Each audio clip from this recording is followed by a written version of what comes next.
Okay, so I took a couple of days and I made pages upon pages of notes trying to go through, like, and watching this video, trying to get to what's underneath everything. And I see it so clearly. And I want to tell you that this is such a valid part of healing from abusive situations and toxic people, and going through periods in your life with these people where you don't have a voice, where you are told that even if you use what little voice you think you have, it's not going to matter and you're going to be wrong. And you did mention, I'm tired of the toxic people winning every time. Honey, what do they win? What do they win? They live in a delusion. They are miserable people on the inside. We know this for a fact. They're not winning anything. I feel like I tried 3 times, maybe 4, throughout my notes to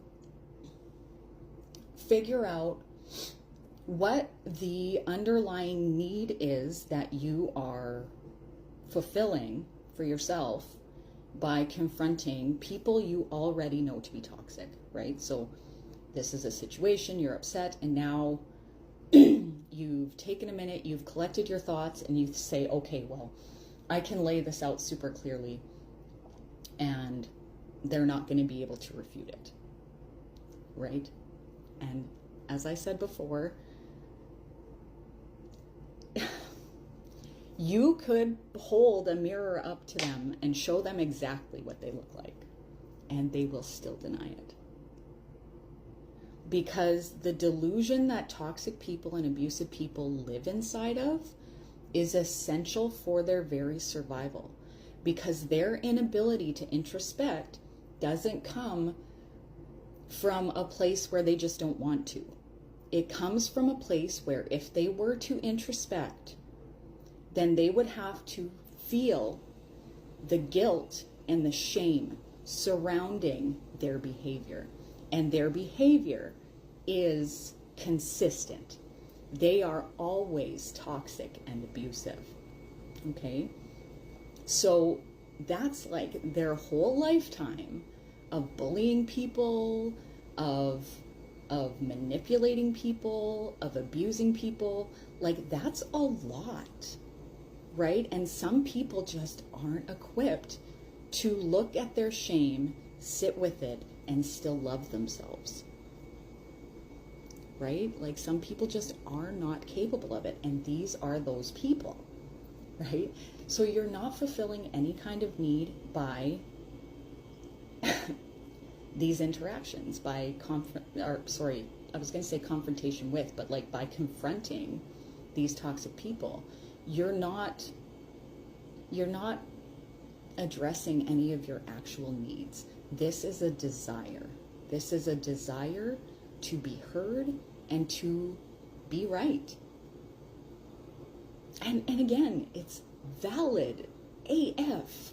Like, at this point in your healing, where I see that you're at, is you have taken your power back. You have realized, I freaking matter. I matter. What I feel and what I need to say to you matters.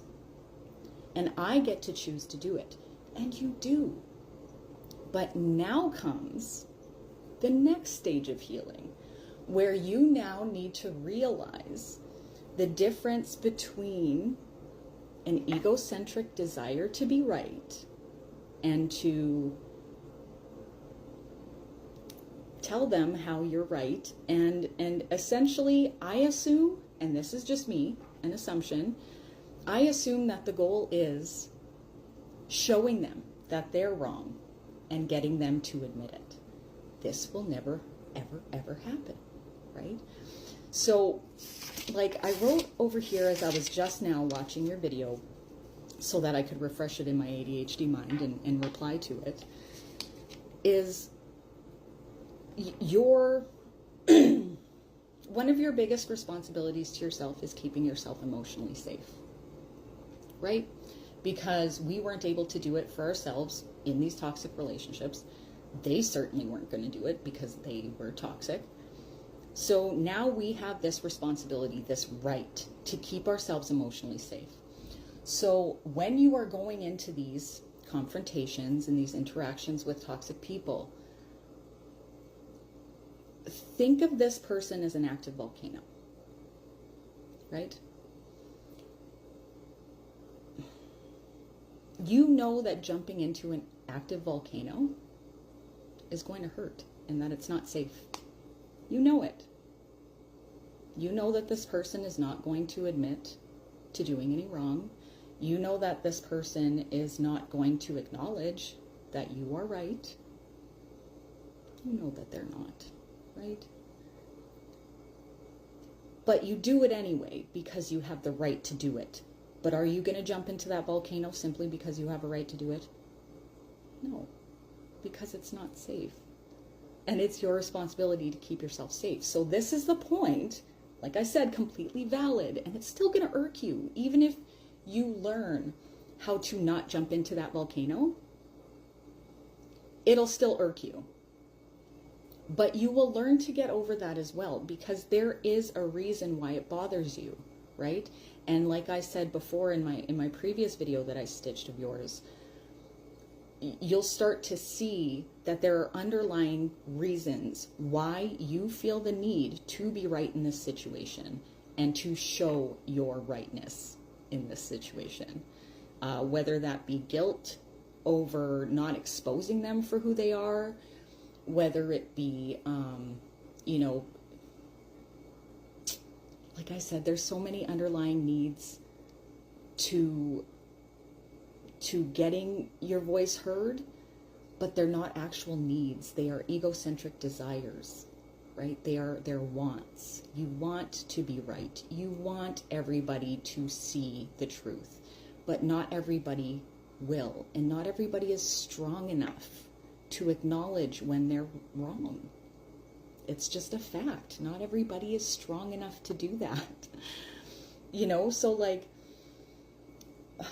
without going off on a tangent, like I probably already have, like I said, I had notes and notes and notes. I don't think I addressed any of them.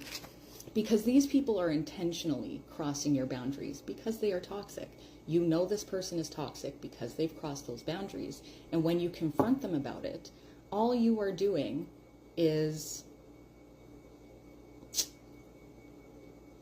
pouring out your facts and showing them to someone who does not give a shit about your facts. They just want to continue living in their delusion, because if you shatter that delusion and they allow you to do it, then they may not survive it. They may not survive having to introspect. So they will protect that illusion at all costs.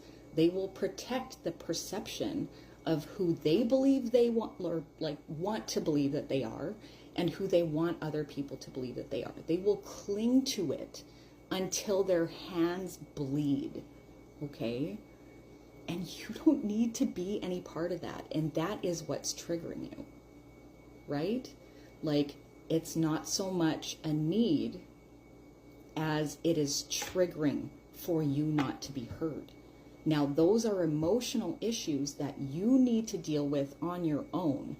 And the safest thing that you can do is, now that you see that this person is toxic, remove yourself from their lives and remove them from yours. And you don't have to say a damn thing. You don't. Because you know the truth. You know the truth.